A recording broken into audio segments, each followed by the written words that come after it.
How one dining room challenge time. Most restaurants measure success in reservations, reviews, and revenue. But there was one dining room, small, unassuming, almost hidden from the world, that measured success in something far more elusive: time itself. This is a story of a place that refused a rush, refused a bend, and refused to join the relentless pace of the modern world.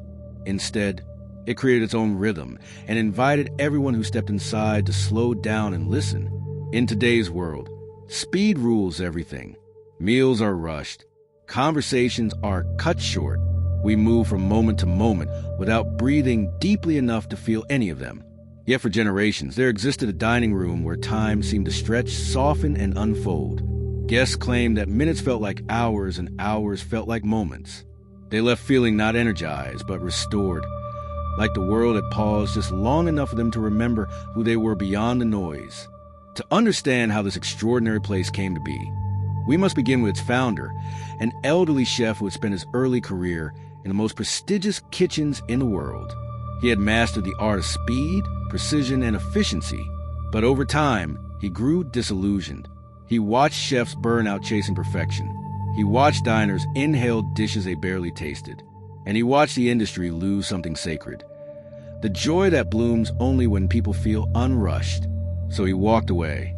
He traveled to small villages where meals stretched for hours.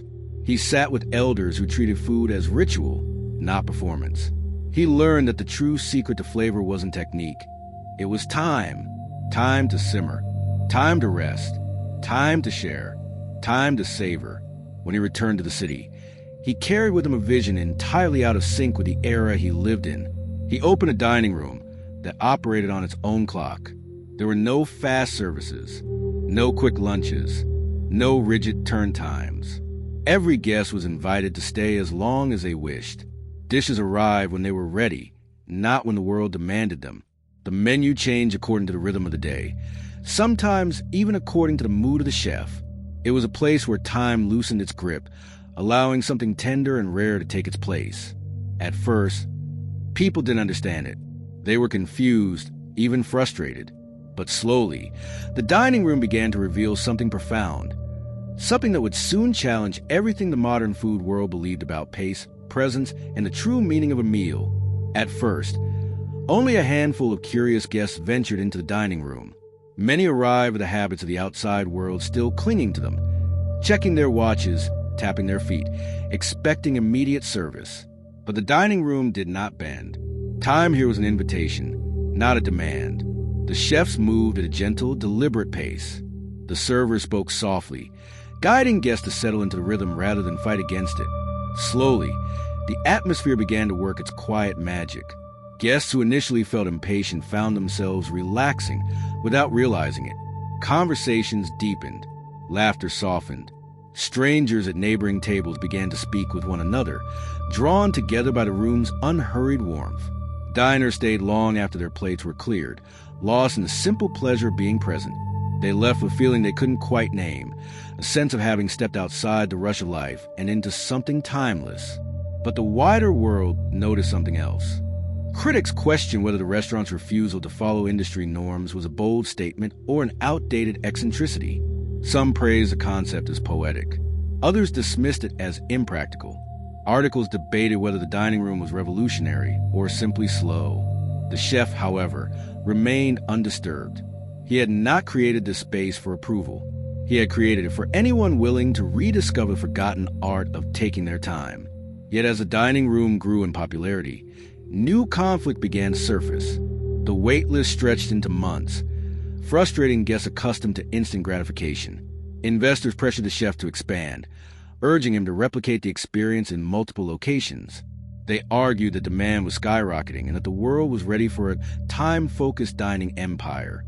But the chef resisted, sensing that expansion would shatter the delicate ecosystem he had nurtured. Some staff agreed. Others secretly wondered if the chef was holding them back from opportunity. The tension came to a head when a powerful restaurant group made a staggering offer. Partner with them, and the dining room could become a global phenomenon. They promised the chef complete creative control. They promised resources he had never dreamed of. They promised to protect the soul of his creation while bringing it to the world. But the chef had seen enough of the industry to know that promises often evaporated under pressure. He feared that scaling the concept would turn time, his most sacred ingredient, into a marketing tactic instead of a lived experience. As debates swirled, a deeper question emerged. Could a place built on patience survive in a world built on speed? And more importantly, could the dining room remain timeless if it became too popular to remain small? The answer would push the story toward an emotional turning point, one that would test the very essence of what the chef had created. The offer from the restaurant group hovered over the dining room like a storm cloud, silent, heavy, impossible to ignore. Staff whispered about it between services, torn between loyalty and ambition. Some saw expansion as a chance to secure their futures. Others felt a quiet dread, fearing that the heart of the dining room, its stillness, its humanity, would vanish the moment it tried to grow. The chef carried the weight of their hopes and fears, but his own conflict ran deeper. He had built his dining room as a sanctuary, a place where time softened and people rediscovered themselves. Could that magic survive in a world of investors, deadlines, and corporate strategy? Or would expansion turn his refuge into a brand, polished, profitable, and hollow?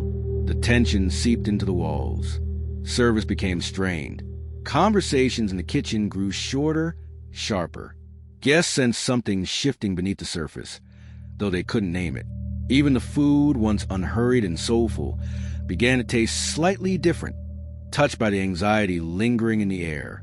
One evening, the moment of fracture arrived. A high-profile critic, known for his uncompromising views, visited unannounced. The kitchen braced. The staff moved with quiet precision, serving each dish with reverence. But the critic seemed restless, glancing at his watch, tapping his fingers on the table. When his main course arrived, a slow braised dish that required hours of patient tending, he tasted it with distracted air. Then he sighed. "Time," he murmured, "is a luxury most people no longer have." It was a simple statement, delivered without malice, yet it pierced the chef more deeply than any harsh review ever could. For years, he had created a place where time felt abundant. Now, faced with critics shaped by modern urgency, he wondered if his vision had become too fragile for the world outside his doors. The review published the next morning was measured, almost sympathetic. It praised the food but questioned its relevance. It asked whether slowness, once poetic, had become impractical in the era of constant acceleration. It implied that the dining room, though charming, might be out of step with reality. The effect was immediate. Reservations dropped. Investors pushed harder for expansion, claiming only growth could save the brand. Diners arrived with skepticism instead of curiosity. The staff, unsure of their future, began to fracture further, some urging adaptation, others pleading to preserve what made the dining room special. The chef felt the weight of a choice that could not be undone. Late one night, after the last guest had gone and the staff had drifted home, he walked slowly through the quiet dining room. He touched the worn wooden tables that had absorbed years of laughter. He ran his hand along the windowsill where morning light always fell gently. He thought of the elders who taught him that meals were rituals, not transactions. He thought of the guests who once left with softened shoulders and lingering smiles. And he wondered whether the world truly had no room left for this kind of slowness, or whether the world needed it now more than ever. The decision he made next would not only define the future of the dining room, it would challenge the very nature of how people understood time itself. The chef arrived before sunrise the next morning, the dining room still wrapped in silence. The offer from the restaurant group lay on the table, crisp and immaculate, promising growth, relevance, and financial security. It promised a future where his dining room could become a global symbol, polished, replicated, standardized. But as he walked the familiar floorboards, he felt the truth rise within him. This room was never meant to be a product. It was meant to be a pause, a place where time softened, not for profit, but for people. When the staff gathered, the chef spoke with clarity he hadn't felt in months. He acknowledged the fear, the uncertainty, the pressure that had cracked their unity. He apologized for letting the world's expectations infiltrate a space built on gentleness. And then, with steady hands, he tore the contract in half. Gasps filled the room. But before panic could take hold, he explained his decision. The dining room would not expand. It would not replicate.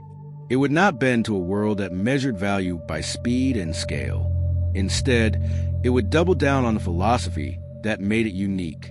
The restaurant would offer fewer reservations, slower meals, and a deeper commitment to presence. No shortcuts, no compromise, no rush. Some staff cried in relief. Others embraced him. The dishwasher, usually quiet, whispered, "We needed this." And the young server, who had watched the dining room's rise from beginning, smiled through tears because the soul of the restaurant had been restored. The transformation that followed was subtle but profound. Guests returned not for novelty, but for nourishment. Conversations grew deeper again. Meals regained their quiet, unfolding rhythm. The dining room felt alive in a way it hadn't for months, less crowded, less frantic, more true. Critics revisited, surprised to find the experience unchanged by controversy. Their new reviews didn't praise innovation or relevance. They praised courage. And then, without warning, something remarkable happened. The critic, who had once questioned the restaurant's relevance, published a follow-up piece. He admitted that his earlier review was influenced by the relentless pace of his own life. He wrote that after weeks of nonstop obligations, he found himself longing for the slowness he once dismissed. He returned secretly, sat in the corner, and surrendered to the dining room's unhurried rhythm. It felt, he wrote, like remembering how to breathe. The article went viral. People around the world felt seen, understood, invited.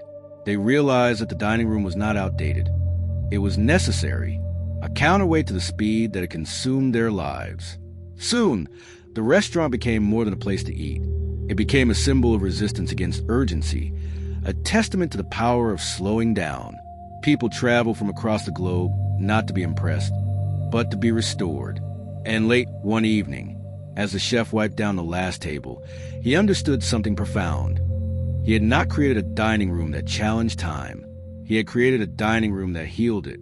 In a world obsessed with acceleration, he had carved out a sanctuary where people could rediscover themselves, one slow, gentle moment at a time. Subscribe to join the journey.